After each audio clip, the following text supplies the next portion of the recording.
Merci beaucoup. Pour faire écho à la personne qui m'a précédé, je remarque que toutes les époques ont eu leurs réfugiés, des gens qui fuyaient leur terre natale dans l'espoir d'une vie meilleure.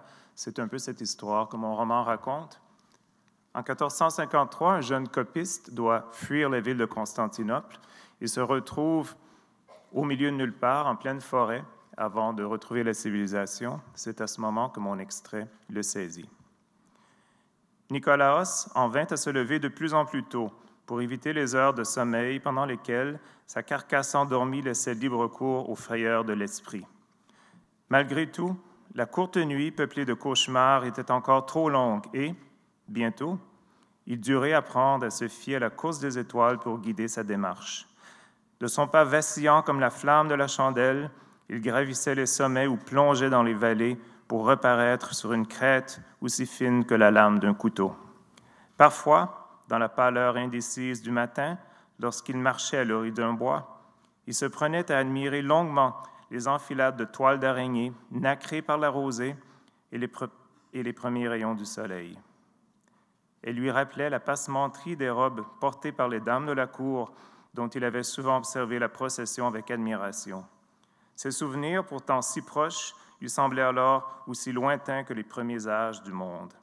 Il se prenait à imaginer que cette forêt était un sas qui le mènerait de son ancienne vie à la suivante, où le mot guerre serait inconnu. Pour la 1000e fois, il gravissait une montagne abrupte dans l'espoir de découvrir un point de repère depuis le sommet.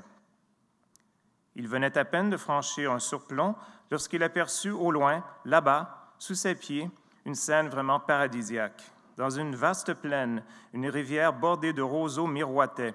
Elle serpentait paresseusement avant de se perdre dans les herbes molles d'un grand marais, puis, à la sortie du plan d'eau, elle gargouillait joyeusement en rebondissant sur les pierres couvertes de mousse. Les rayons du soleil ricochaient sur les vaguelettes comme autant de poissons argentés. Malgré la distance, il pouvait observer le va-et-vient de gros oiseaux blancs qu'il reconnut pour des pélicans. Voyant les lacets d'une route étroite, semblant mener à ce cours d'eau et désireux d'en avoir le cœur net, Nicolaos monta un peu plus haut vers le sommet chauve où ne poussaient que quelques chênes verts balayés par les vents.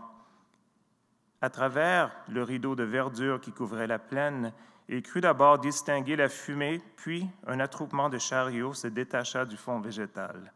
La prudence lui dictait encore de fuir les rencontres, mais il choisit d'obéir à sa curiosité qui l'avait si bien servi jusque-là. Sans qu'il ne le sache, au pied de ces montagnes, dans l'ombre humide de la rive, une rencontre qui allait tout changer l'attendait. Merci.